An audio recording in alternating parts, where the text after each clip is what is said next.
അടുത്ത് നമ്മൾ പഠിക്കാൻ പോണത് magnetic field on the axis of A circular current loop. ഒരു സർക്കുലർ കറണ്ട് ലൂപ്പിലൂടെ കറണ്ട് കടന്നു പോയി കഴിഞ്ഞാൽ അതിൽ ഒരു മാഗ്നറ്റിക് ഫീൽഡ് പ്രൊഡ്യൂസ് ചെയ്യും. ആ മാഗ്നറ്റിക് ഫീൽഡിന്റെ സ്ട്രെങ്ത് ആണ് നമ്മൾ കാണാൻ പോകുന്നത്. അതിന്റെ മാഗ്നിറ്റ്യൂഡ്, അതിന്റെ എത്ര മാഗ്നിറ്റ്യൂഡ് ഉണ്ടാവുന്നതാണ് നമ്മൾ കാണാൻ പോകുന്നത്. അതിൻ്റെ ഒരു ഡെറിവേഷനാണ് നമ്മൾ ചെയ്യാൻ പോകുന്നത്. Magnetic field on the axis of A circular current loop. ഒരു സർക്കുലർ കറണ്ട് ലൂപ്പിലൂടെ കറണ്ട് കടന്നു പോയി കഴിഞ്ഞാൽ, ഒരു വട്ടത്തിൽ കറണ്ട് ഒഴുകി കഴിഞ്ഞാൽ അവിടെ ഒരു മാഗ്നറ്റിക് ഫീൽഡ് ഉണ്ടാവും. കാരണം നമ്മൾ പഠിച്ചിട്ടുണ്ട് ഒരു കറണ്ട് എലമെന്റ് ആണ് മാഗ്നറ്റിക് ഫീൽഡ് ഉണ്ടാവുന്നത്. അപ്പോൾ ഒരു ലൂപ്പ് എടുത്തു കഴിഞ്ഞാൽ ഒരുപാട് എലമെന്റുകൾ ചേർന്നിട്ട് ലൂപ്പ് ഉണ്ടാവുന്നത്. അപ്പോൾ ആ ലൂപ്പിലൂടെ കറണ്ട് കടന്നു പോയി എന്തുണ്ടാവും, അതൊരു മാഗ്നറ്റിക് ഫീൽഡ് പ്രൊഡ്യൂസ് ചെയ്യും. ആ മാഗ്നറ്റിക് ഫീൽഡിന്റെ വാല്യൂ ആണ് കാണാൻ പോകുന്നത്. ആ ആക്സിസിലുള്ള ഒരു പോയിന്റിലെ മാഗ്നറ്റിക് ഫീൽഡിന്റെ വാല്യൂ ആണ് കാണാൻ പോകുന്നത്. അപ്പോൾ അതിന് വേണ്ടി നമ്മളൊരു കറണ്ട് ലൂപ്പ് വരയ്ക്കുകയാണ്. ഇതൊരു കറണ്ട് കടന്നു പോകുന്ന ലൂപ്പാണ്. അതിൻ്റെ കറണ്ട് ഐ ആണ് ഇതിലൂടെ കടന്നു പോകുന്നത്. ഐ എന്നുള്ള കറണ്ട് കടന്നു പോകുന്നുണ്ട്. ഇതിൻ്റെ സെൻറ്ററിൽ ഒരു പോയിന്റ് എടുക്കുകയാണ്. അപ്പം ഞാൻ ഇവിടെ നിന്നൊരു വര വരയ്ക്കുകയാണ്. ഇവിടെയാണ് പോയിന്റ് എടുക്കുന്നത്. ഇനി ഈ പോയിന്റിലേക്ക് ഞാൻ ഇവിടെ നിന്ന് ഒരു ലൈൻ വരയ്ക്കുകയാണ്. ഇവിടെ ഒരു എലമെന്റ് എടുക്കുകയാണ്.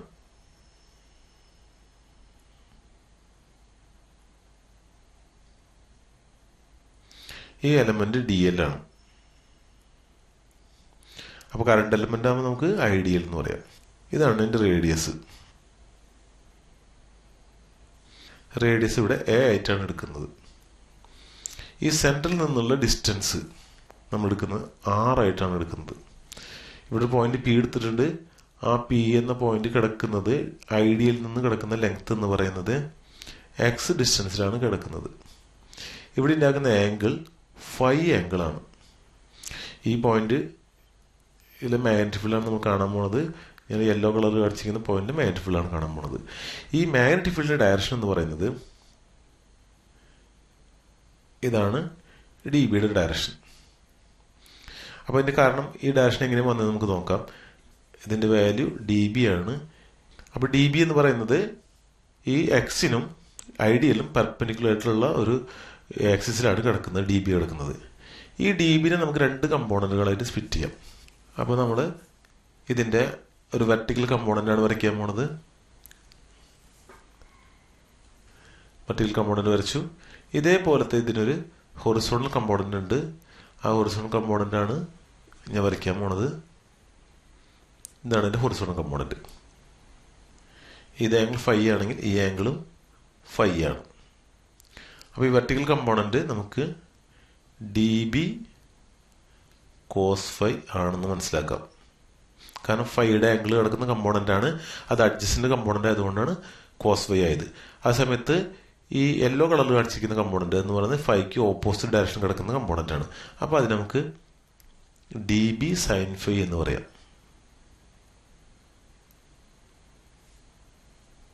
ഇതേപോലെ തന്നെ നമ്മൾ ഇവിടെ ഒരു എലമെന്റ് എടുത്തല്ലോ.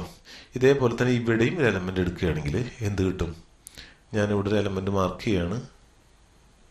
ഈ എലമെന്റ് ഇവിടെ ഉണ്ടാക്കുന്ന ഫീൽഡാണ് ഇനി വരയ്ക്കാൻ പോണത്.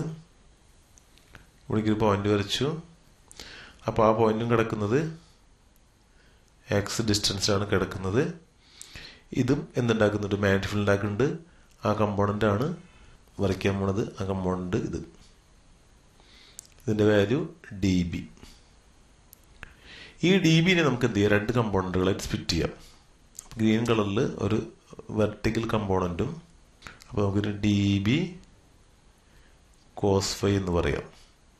കാരണം വെർട്ടിക്കൽ കമ്പോണന്റ് ആണ്. ഇതുണ്ടാക്കുന്ന ആംഗിൾ ഫൈ ആണ്. ഇതേപോലത്തെ ഡി ബിക്ക് എന്തുണ്ട്? ഒരു ഹൊറിസോണ്ടൽ കമ്പോണന്റ് ഉണ്ട്. ആ ഹൊറിസോണ്ടൽ കമ്പോണന്റ് ആണ് ഇനി വരയ്ക്കാൻ പോണത്. അത് ഇതിന്റെ മേലെ കൂടെ തന്നെ വരുന്നതാണ്. തൽക്കാലം മനസ്സിലാക്കാൻ വേണ്ടിയിട്ട് ഞാൻ താഴത്തു കൂടെ വരയ്ക്കുകയാണ്. അങ്ങനെ ഈ ഡയറക്ഷനിൽ രണ്ട് കമ്പോണന്റ് ഉണ്ട്. ഡി ബി സൈൻ ഫൈ എന്ന് പറയുന്ന ഒരു കമ്പോണന്റ് കൂടി വന്നു. അപ്പോൾ ഈ മേലത്തെ കമ്പോണന്റ് ആണ് രണ്ടെണ്ണമായിട്ട് മാറ്റി D B cos phi D B sine phi ആക്കി മാറ്റി. അടിയിലുള്ള കമ്പോണന്റ്, ഈ അടിയിലുണ്ടാകുന്ന മാഗ്നറ്റിക് കമ്പോണന്റ് ഉണ്ടാക്കുന്നത് അടിയിൽ കൂടെ പോകുന്ന കറണ്ടാണ്. ഇതിൽ കൂടെ പോണ ഈ കറണ്ടാണ് ഇവിടെ മാഗ്നറ്റിക് ഡി ബി ഉണ്ടാക്കിയത്. ഇവിടുത്തെ കറണ്ട് എലമെന്റ് ആണ് ഈ ഡി ബി ഉണ്ടാക്കിയത്. അപ്പം മേലത്തെ കമ്പോണന്റും അടിയത്തെ കമ്പോണന്റും ഒരുമിച്ച് ഞാനോട് വരച്ചിട്ടുണ്ട്. അപ്പം മേലത്തെ കമ്പോണന്റ്, അത് മേലത്തെ എലമെന്റ് ഉണ്ടാക്കുന്ന മാഗ്നറ്റിക് ഫീൽഡിനെ 2 കമ്പോണന്റ് ആക്കി മാറ്റി. അടിയത്തെ കറണ്ട് ക്യാരിയിങ് എലമെന്റ് ഉണ്ടാക്കുന്ന മാഗ്നറ്റിക് ഫീൽഡിനെ ഇതേപോലെ 2 കമ്പോണന്റ് ആക്കി. അതിൽ ഈ കമ്പോണന്റും ഓപ്പോസിറ്റ് ആണ്. അത് നമ്മൾ ക്യാൻസൽ ആയി പോകും. അപ്പോൾ ഇവിടുത്തെ കറണ്ട് എലമെന്റ് ഉണ്ടാക്കുന്ന മാഗ്നറ്റിക് ഫീൽഡും താഴത്തെ കറണ്ട് എലമെന്റ് ഉണ്ടാക്കുന്ന മാഗ്നറ്റിക് ഫീൽഡും ഈ പോയിന്റിൽ വെച്ച് ക്യാൻസൽ ആവും. പക്ഷേ ഹൊറിസോണ്ടൽ കമ്പോണന്റ് ക്യാൻസൽ ആവില്ല. കാരണം അത് രണ്ടും സെയിം ഡയറക്ഷൻ ആയതുകൊണ്ട് ഇവിടുത്തെ നെറ്റ് ഫീൽഡ് എന്ന് പറയുന്നത് കിട്ടുന്നത് ഇത്രയായിരിക്കും. ഇത് രണ്ടും കൂട്ടി ചെയ്ത് കഴിഞ്ഞാൽ നമുക്ക് എന്ത് ചെയ്യാൻ പറ്റും? 2 dB sin phi ആണെന്ന് പറയാൻ പറ്റും. ഇനി നമ്മൾ ഡി ബിയുടെ വാല്യൂ ഉണ്ട് ഇതിൽ കൊടുത്തു കഴിഞ്ഞാൽ നമുക്ക് എന്ത് കിട്ടും? ആൻസർ കിട്ടും. അപ്പോൾ ഡി ബിയുടെ വാല്യൂ കാണാൻ വേണ്ടിയിട്ട് നോക്കുകയാണ് നമ്മൾ. ഇവിടെ നമ്മൾ കാണിച്ചിരിക്കുന്നത് ഈ ചിത്രം തന്നെയാണ് ഇവിടെ കാണിച്ചിരിക്കുന്നത്. പക്ഷെ വ്യൂ വ്യത്യാസമുണ്ട്. ഇതിപ്പോൾ നമ്മൾ സൈഡിൽ നിന്ന് നോക്കുന്ന വ്യൂ ആണെങ്കിൽ ഇതിന്റെ ഫ്രണ്ടിൽ നിന്ന് ഈ പോയിന്റിൽ നിന്ന് നോക്കുന്ന വ്യൂ ആണ് ഇവിടെ കാണിച്ചിരിക്കുന്നത്.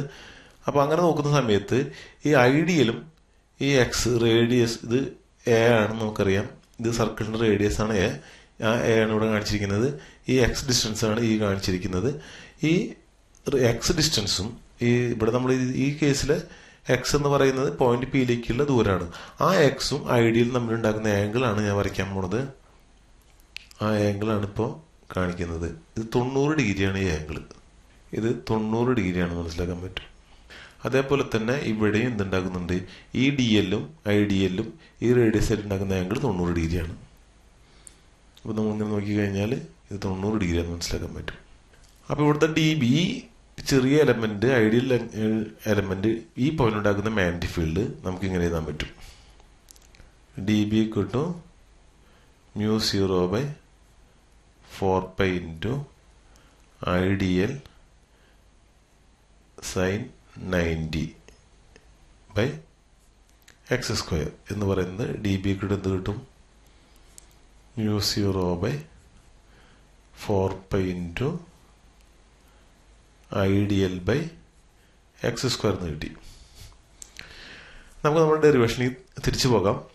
ഇപ്പം ഞാൻ ചെയ്തത് ഈ ഐഡിയലും എക്സും തമ്മിൽ ഉണ്ടാക്കുന്ന ആംഗിൾ, ഇവിടെ ഉണ്ടാക്കുന്ന ആംഗിൾ നമുക്ക് 90 ഡിഗ്രി എന്ന് മനസ്സിലാക്കാം. ഈ 90 ഡിഗ്രി ഞാനിവിടെ എക്സ്പ്ലെയിൻ ചെയ്തിട്ടുണ്ട്. ഇവിടെയും ഇവർ തമ്മിൽ ഉണ്ടാക്കുന്ന ആംഗിൾ നോക്കിക്കഴിഞ്ഞാൽ 90 ഡിഗ്രി ആണെന്ന് മനസ്സിലാക്കാൻ പറ്റും. ഇതിന് കുറച്ചും ക്ലിയർ പിക്ചർ കിട്ടാൻ വേണ്ടിയിട്ടാണ് ഇതിൻ്റെ ഫ്രണ്ട് വ്യൂ കാണിച്ചിരിക്കുന്നത്. ഫ്രണ്ട് വ്യൂ നോക്കുന്ന ഏകദേശം ചിത്രമാണ്. നമുക്ക് ഒരു 2 ഡയമെൻഷണൽ ചിത്രമാണ് ഇവിടെ വരയ്ക്കുന്നത്.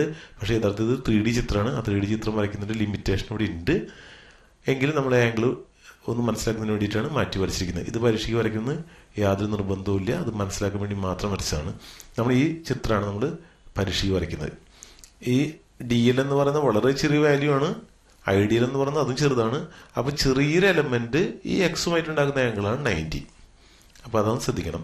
ഇനി നമ്മൾ ഇവിടുത്തെ മാഗ്നറ്റിക് ഫീൽഡ് എന്ന് പറയുന്നത് ഡി ബി എന്ന് കിട്ടി. ഈ എലമെന്റ് കൊണ്ട് കിട്ടുന്ന മാഗ്നറ്റിക് ഫീൽഡാണ് ഡി ബി. ഈ ഡി ബിനെ 2 കമ്പോണന്റ് ആക്കി മാറ്റി. അതിൽ ഒന്ന് വെർട്ടിക്കൽ ഒന്ന് ഹൊറിസോണ്ടൽ. അതേമാതിരി അടിയിലുള്ള ഡി ബിയും 2 കമ്പോണന്റ് ആക്കി മാറ്റി. D B cos by D B sine phi. ഈ D B cos by opposite ആയതുകൊണ്ട് ക്യാൻസൽ ആയിപ്പോയി. അപ്പം നെറ്റ് മാഗ്നറ്റിക് ഫീൽഡ് എന്ന് പറയുന്നത് ഇവിടെ എന്താണ്? 2 dB സൈൻ ഫൈ ആണ്. ഈ ചെറിയ എലമെന്റ് ഇവിടെ ഉണ്ടാക്കുന്ന മാഗ്നറ്റിക് ഫീൽഡ് എന്ന് പറയുന്നത് ഡി ബി കിട്ടും μ0/4π × ഐഡിയൽ sin 90 നേരത്തെ എഴുതിയതാണ്. എങ്കിൽ നമ്മൾ ഇവിടെ ഡെറിവേഷനിൽ ഒന്നുകൂടി എഴുതുന്നുള്ളൂ /x² ആണ്. ഇതിന് നമ്മൾ ചെയ്ത് കഴിഞ്ഞാൽ എങ്ങനെ കിട്ടും? μ0/4π × ഐഡിയൽ/x² ആണ്. sin 90യുടെ വാല്യൂ 1 ആയതുകൊണ്ടാണ് അതിൻ്റെ വാല്യൂ എന്ന് പറയുന്നത് 1 ആണ്. അതുകൊണ്ടാണ് ഇവിടെ sin 90യുടെ വാല്യൂ 1 ആയതുകൊണ്ടാണ് ഇങ്ങനെ ടൈം കിട്ടിയത്. ഇപ്പം നമ്മൾ ഈ സ്റ്റെപ്പ് ഇവിടെ എഴുതി. ഈ സ്റ്റെപ്പ് ഞാൻ ഇവിടെ വെച്ചിട്ട് എക്സ്പ്ലെയിൻ ചെയ്തു. അതുകൊണ്ട് ഇപ്പം ഇത് തന്നെയാണ് ഇവിടെ എഴുതിയിട്ടുള്ളത്. അതുകൊണ്ട് ഇത് മാറ്റിയാണ്.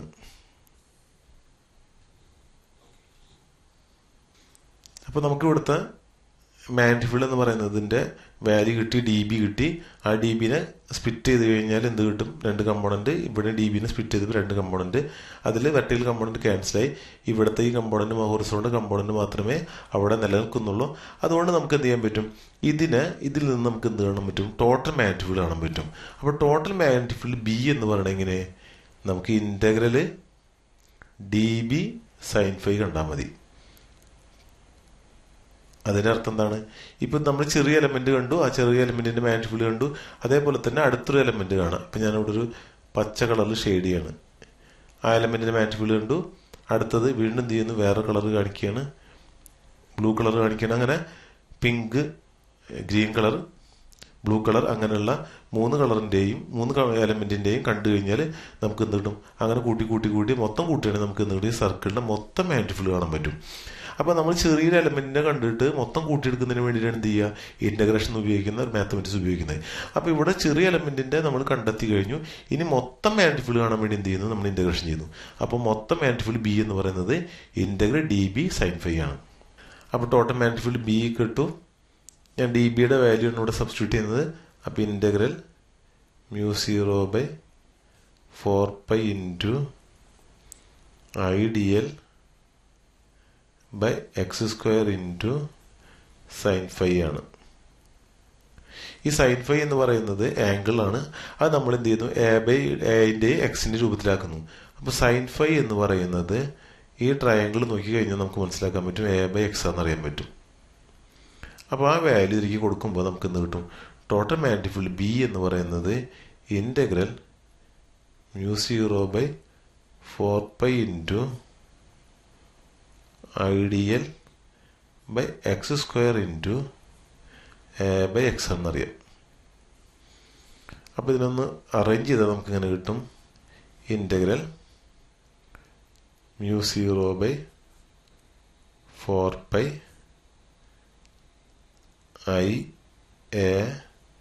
IADL by x³ ആണ് എന്ന് കിട്ടി.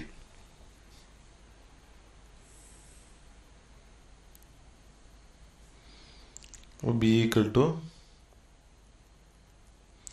കോൺസ്റ്റന്റുകൾ പുറത്തെടുക്കുകയാണ്. μ0/4π IA by x³ into integral DL. μ0/4π into IA by x³ into DL. Integral DL എന്ന് പറയുന്നത് ഈ മൊത്തം ലെങ്ത് കാണണം. നമ്മളോട് ശ്രദ്ധിച്ച കാര്യം, നമ്മൾ ഈ മുകളിലത്തെ എലമെന്റിന്റെ ഡി ബി കണ്ടു, അതേമാതിരി താഴത്തെ എലമെന്റിന്റെ ഡി ബി കണ്ടു.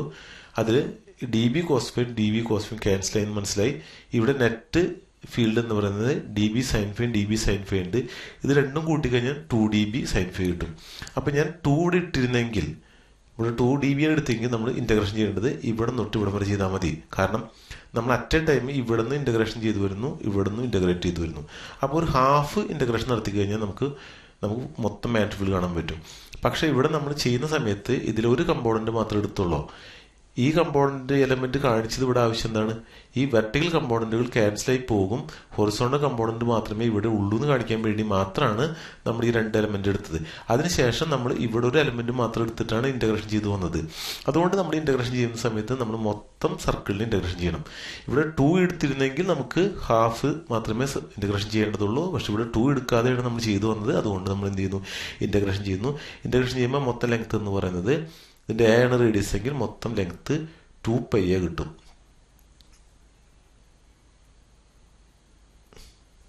ഇവിടെ ശ്രദ്ധിക്കുക, നമ്മൾ 2 ഇവിടെ ഇട്ടിരുന്നെങ്കിൽ ഇവിടെ പയ്യെ വരെ ചെയ്യാൻ പാടുള്ളൂ. പക്ഷെ 2 ഇടാണ്ടാണ് ചെയ്തു വന്നത്, അതുകൊണ്ടാണ് 2π എഴുതിയത്. ചില ടൈമുകൾ നമുക്ക് ക്യാൻസൽ ചെയ്ത് കളയാൻ പറ്റും. ഉദാഹരണമായിട്ട് ഈ രണ്ട് ടൈമുകൾ 4πയും 2πയും വെട്ടി കളയുമ്പോൾ ഇവിടെ ഒരു 2 വരും. അപ്പോൾ അടുത്ത സ്റ്റെപ്പ് നമുക്ക് എന്ത് ചെയ്താൻ പറ്റും?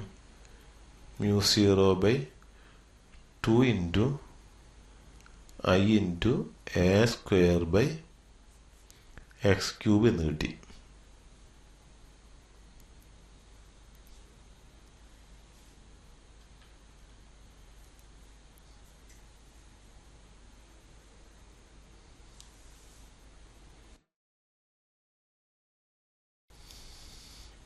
ഇപ്പം നമുക്ക് ബി കിട്ടും എന്ത് ചെയ്താൻ പറ്റും? μ0 2x³ ഇൻറ്റു IA² എന്ന് കിട്ടി. ഇനി നമ്മൾ എക്സ് എന്ന് പറയുന്നത് ഈ എലമെന്റിൽ നിന്നും ഈ പോയിന്റിലേക്കുള്ള ദൂരമാണ്. അതിന് നമ്മൾ എയുടെയും ആറിന്റെയും ടേംസിലാക്കും. കാരണം എ എന്ന് പറയുന്നത് സർക്കിളിന്റെ റേഡിയസ് ആണ്, ആർ എന്ന് പറയുന്നത് സെന്ററിൽ നിന്ന് ഡിസ്റ്റൻസ് ആണ്. അപ്പൊ ഈസി ആയിട്ട് മെഷർ ചെയ്യാൻ പറ്റുന്ന ദൂരങ്ങളാണ് എയും ആറും. അപ്പൊ എക്സ് എന്ന് പറയുന്നതിന് നമ്മൾ എയുടെയും ആറിന്റെയും ടേംസിലേക്ക് ആക്കുകയാണ്. അപ്പൊ ഇവിടെ എക്സ് എന്ന് പറയുന്നത് എന്താ? എക്സ് എന്ന് പറയുന്നത് നമ്മൾ പൈതഗോറസ് തിയറി പ്രകാരം ഇങ്ങനെ എഴുതാൻ പറ്റും. A² + R² ⁻² 1/2 ആണെന്ന് അറിയാം. അപ്പോൾ ഈ വാല്യൂ നമ്മൾ ഇവിടേക്ക് കൊടുക്കുമ്പോൾ നമുക്ക് ഇങ്ങനെ കിട്ടും.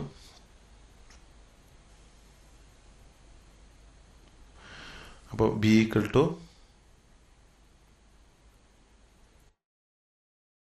μ0 I A² 2 × x³ ആണ്. അപ്പോൾ നമ്മൾ എന്ത് ചെയ്തു? എക്സിന്റെ വാല്യൂ കൊടുക്കുമ്പോൾ A² + R² ⁻² 1/2. ഇതിൽ നമ്മൾ എന്ത് ചെയ്യുന്നു? ഇതിന്റെ ക്യൂബ് ഉണ്ട് ഇവിടെ. ആ ക്യൂബ് നമ്മൾ കൊടുക്കുമ്പോൾ ഇങ്ങനെ എഴുതാം. അപ്പോൾ അടുത്ത സ്റ്റെപ്പിൽ കിട്ടുന്നത് B = μ0 IA² 2 × A² + R² 1/2 × 3 എന്ന് പറഞ്ഞാൽ 3/2 ആണ്. ഇപ്പം ഈ പോയിന്റിലെ മാഗ്നറ്റിക് ഫീൽഡ് നമുക്ക് കിട്ടി. ഇനി നമ്മൾ നമ്മുടെ സെൻറ്ററിലെ മാഗ്നറ്റിക് ഫീൽഡ്, സെൻറ്റർ എന്ന് പറയുന്നത് പോയിന്റ് ഇവിടെ ആയിരിക്കും. ഞാനിപ്പോൾ ഒരു ഗ്രീൻ കളർ കാണിക്കുന്നു. ഈ ഗ്രീൻ കളറിൽ കാണിക്കുന്ന സ്ഥലമാണ് സെൻറ്റർ. അപ്പോൾ സെൻറ്ററിലാവുമ്പോൾ നമുക്ക് എങ്ങനെ എഴുതാൻ പറ്റും? At centre. സെൻറ്റർ ആവുന്ന സമയത്ത് എന്താണ്? ആറിൻ്റെ വാല്യൂ കുറഞ്ഞ് എന്താവും? ആറിൻ്റെ വാല്യൂ 0 ആവും. അപ്പോൾ 0 വാല്യൂ നമ്മൾ ഇവിടെ കൊടുത്തു കഴിഞ്ഞാൽ എന്ത് കിട്ടും? B = μ0 I A² ഇവിടെ എന്ത് ചെയ്ത്? ആറിൻ്റെ വാല്യൂ ആണ് 0 കൊടുക്കുന്നത്. ഈ വാല്യൂ നമ്മൾ 0 ആക്കിയിട്ടാണ് കളയുന്നത്. അപ്പം നമുക്ക് എന്ത് കിട്ടും? 2 × A² ⁻² 3/2 എന്ന് കിട്ടി. ഈ 2ഉം വെട്ടി കളഞ്ഞു. ഈ ക്യൂബും ഈ സ്ക്വയറും വെട്ടി കളഞ്ഞു. അപ്പം എന്ത് കിട്ടി? വെട്ടിപ്പോയിട്ട് നമുക്ക് എന്ത് കിട്ടും? μ0 I/2a എന്ന് കിട്ടി. ഇനി ഇതിൽ n ടേൺസ് ഉണ്ടെങ്കിൽ, ഇപ്പോൾ ഈ ചുറ്റും നമ്മൾ ഒരൊറ്റ സിംഗിൾ ടേൺസ് ആണ് എടുത്തിരിക്കുന്നത്. ഇതിൽ n ടേൺസ് ഉണ്ടെങ്കിൽ നമുക്ക് എന്ത് ചെയ്യാം?